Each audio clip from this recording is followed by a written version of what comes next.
मंगला नामचर करता हो, वंदे वाणी विनायक। यहाँ उपस्थित समस्त माताओं, बहनों, बुजुर्गों, बच्चों, सबको मेरा प्रणाम, आशीर्वाद एवं बधाइयाँ, शुभकामनाएं। आपके जीवन में सदा सुख शांति, सौभाग्य, आरोग्य, प्रेम, सेहत और समृद्धि बनी रहे। एक बार जयकारा लगाएंगे, बोलिए भारत माता की, भारत माता की, भारत के वीर बलिदानी सैनिकों की, गौ माता की, गंगा मैया की, मर्यादा पुरुषोत्तम श्री राम की, योगेश्वर श्री कृष्ण की, बजरंग बली हनुमान की, सत्य सनातन धर्म की। बोलिए हर हर महादेव, हर हर महादेव, हर हर महादेव। आप सभी लोगों की भी जय। देखिए, भगवान राम ने कहा था, अपि स्वर्णमयी लंका नाचो रोचते लक्ष्मण, जननी जन्मभूमि च स्वर्गादपि गरीयसी। मैथिली शरण गुप्त ने कहा, जो भरा नहीं हो भावों से, बहती जिसमें रसधार नहीं, वो हृदय नहीं है, पत्थर है जिसमें स्वदेश का प्यार नहीं। हमें जो देश मिला है हमारे पूर्वजों से या हमारे पिछली पीढ़ियों से, हमें उससे बहुत अच्छा करके अगली पीढ़ियों को सौंप जाना है। ये मेरा धर्म है। यदि हम इस धर्म को नहीं निभाते हैं तो हमारा जीवन में आना असफल रहा। विचार कीजिएगा, मेरे पास बहुत कम समय है, बहुत अधिक चीजें मैं चाहता हूं आपको बताऊं, बार बार अवसर मिलता नहीं है। युगों युगों तक इस धरती पे भारत माँ तेरी शान रहे, राम कृष्ण गौतम और नानक वाली यह पहचान रहे। रामायण गीता उपनिषद गुरु ग्रंथ साहिब हो हमारे होठों पर, गौ गायत्री गीता गंगा वाली यह पहचान रहे। रामायण उपनिषद गुरु ग्रंथ साहिब हो हमारे होठों पर, लेकिन सबसे पहले हर एक दिल में हिंदुस्तान रहे, लेकिन सबसे पहले हर एक दिल में हिंदुस्तान रहे। इस देश की एक बहुत वीर गाथाएं रही है, एक गौरव गाथाएं रही है। बलिदानी, त्यागी और तपस्वी जन्म लेते रहे यहाँ, ऐसी रही भारत महान की परंपरा। भूखे रहे या की रोटी घास की चुनी हुई, किंतु झुकी नहीं राष्ट्र स्वाभिमान की परंपरा। शत्रुओं को भूल के देते नहीं क्षमादान, ये थी राष्ट्रद्रोह के निदान की परंपरा। दो तो युद्ध में शहीद, दो चीने गए दीवार, टूटने नहीं दी बलिदान की परंपरा, टूटने नहीं दी बलिदान की परंपरा। देखिए मित्रों, भाइयों, बहनों, माताओं, मैं 3 देश का उदाहरण देता हूं आपके सामने। कोई भी देश परमाणु युद्धों से बर्बाद, विनाश नहीं हुआ करते। जापान आपके सामने खड़ा है, परमाणु युद्ध हुआ था, परमाणु हमले हुए थे उस पे, उसने अपनी मेहनत और अपनी धर्म संस्कृति बल पे फिर से देश को खड़ा कर दिया। कोई भी देश बिना धर्म और संस्कृति के जीवित नहीं रह सकता। इसका उदाहरण आपके सामने है अफगानिस्तान। बोलिए विनाश हो गया कि नहीं हो गया? क्या छोड़ दी उसने? मर्यादा छोड़ दी, अपनी धर्म और संस्कृति छोड़ दी, चला गया जहन्नुम में। नर्क से भी बदतर जीवन जी रहे हैं वहां के स्त्री पुरुष। कोई भी देश अपनी धर्म संस्कृति को पकड़ के इस संसार में अपनी वैभव का पताका फहरा सकता है। इसका उदाहरण इजराइल है आपके सामने, आप देख पा रहे हैं।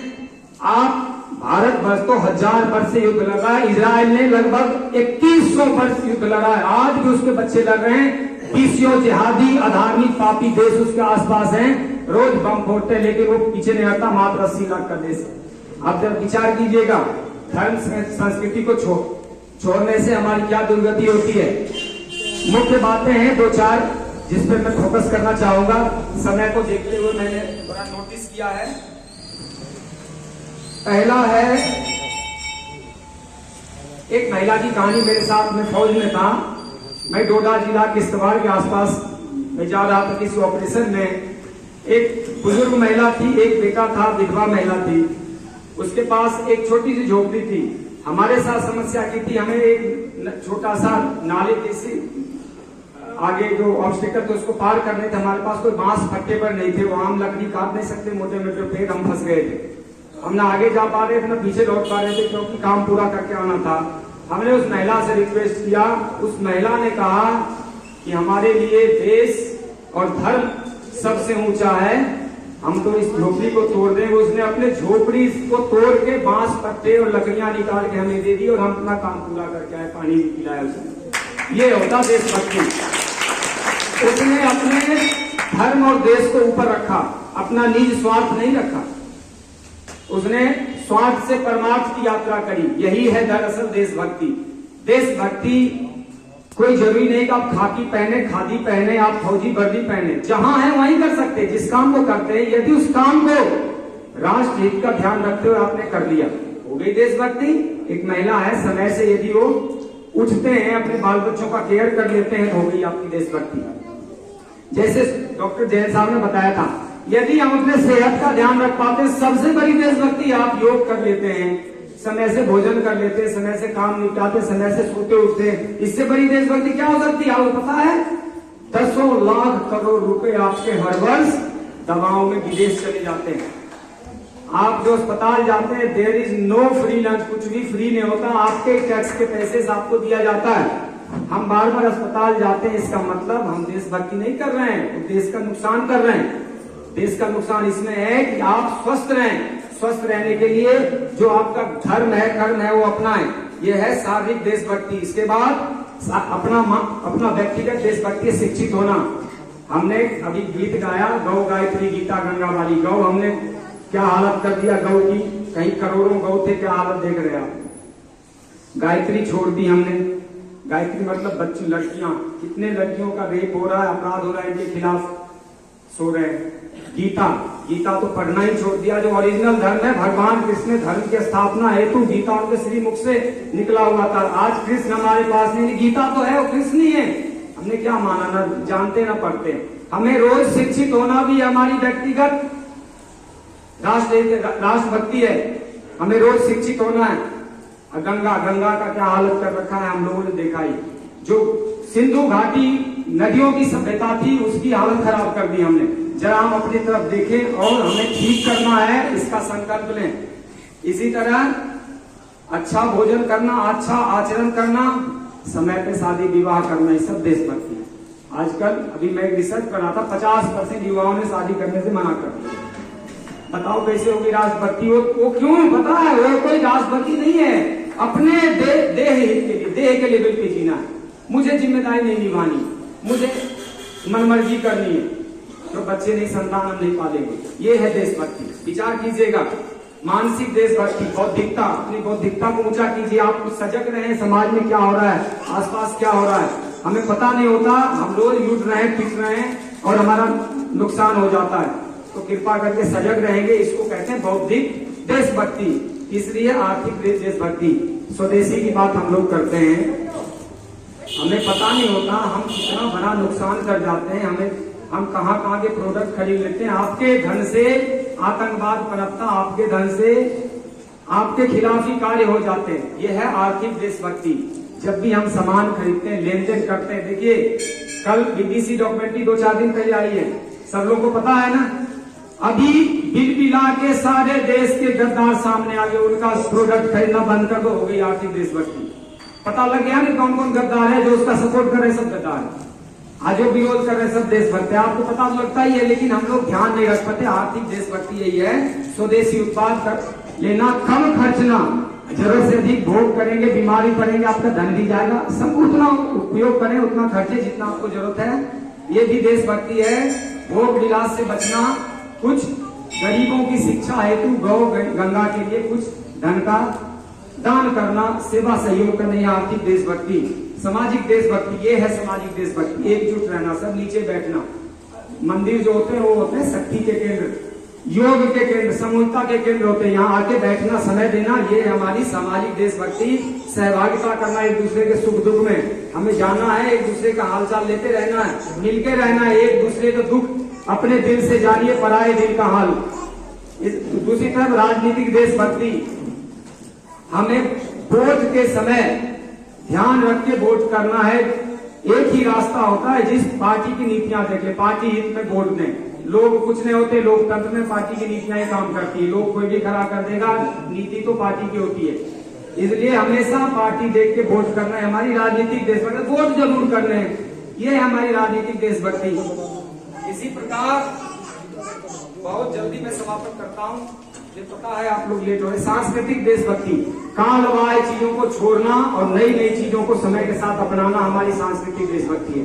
जो काल बाह्य हो गए, हम उस परंपरा को मतलब हो जा रहे हैं, हमें पता ही नहीं हम समय, ऊर्जा और शक्ति कैसा नष्ट कर रहे हैं। काल बाह्य चीजों को छोड़ना, बेकार की संस्कृति को छोड़ना, नए चीजों को समय के साथ, जैसे तकनीक अपनाया हमने, मोबाइल फोन अपनाए, गाड़ी घोड़े अपनाया, पैदल तो नहीं चल रहे हैं ना, आज बिना जूते के नहीं चल रहे, बिना कपड़ों के नहीं रह रहे हैं। इसी तरह समय के साथ साथ अच्छी अच्छी चीजों को अपना लेना, तो जिससे राष्ट्र, धर्म और आपका उन्नति हो, यही है हमारी सांस्कृतिक देशभक्ति। धार्मिक देशभक्ति, धर्ममय जीवन, गीता का उपदेश, भगवान कृष्ण का उपदेश ही धर्ममय जीवन है।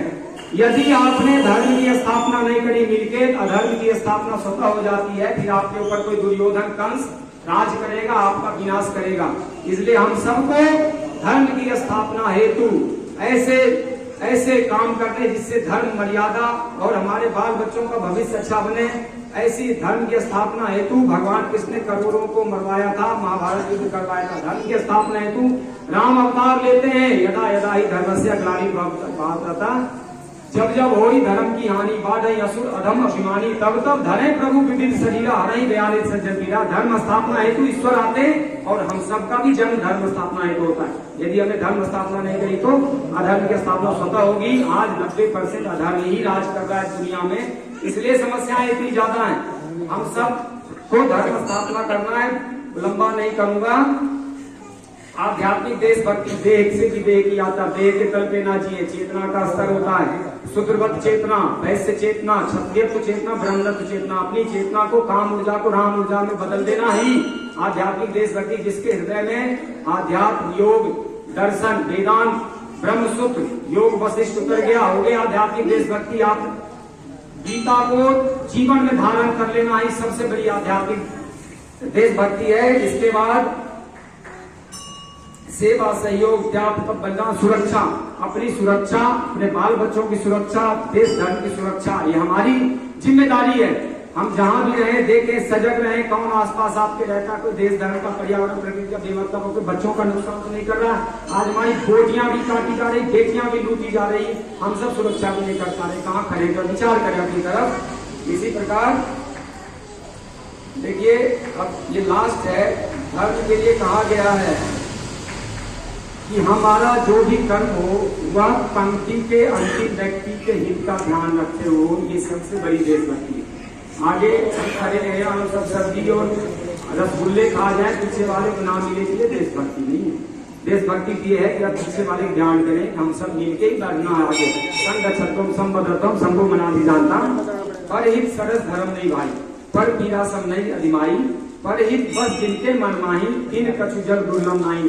भगवान राम ने कहा है कि जिनके हृदय में परहित बसता है, उनके लिए जगत में कुछ भी दुर्लभ नहीं है। न समृद्धि दुर्लभ है, न सेहत दुर्लभ है, न खुशियां प्रेम दुर्लभ है। तो परहित से बड़ा कोई धर्म नहीं है, पर पीड़ा से कोई अधिमाई नहीं। लेकिन दुष्टों को पीड़ा देना, दुष्टों का नाश करना भी धर्म के साथ साथ चलता है। चीजें बोलिए, भारत माता की, भारत के वीर बलिदानी सैनिकों की, गौ माता की, गंगा मैया की, सत्य सनातन हिंदू धर्म की, मर्यादा पुरुषोत्तम श्री रामचंद्र की, योगेश्वर श्री कृष्णचंद्र की, बजरंगबली हनुमान की, सर्व एकता समाज की, हर हर महादेव। आप सबों का कल्याण। भारत माता की जय।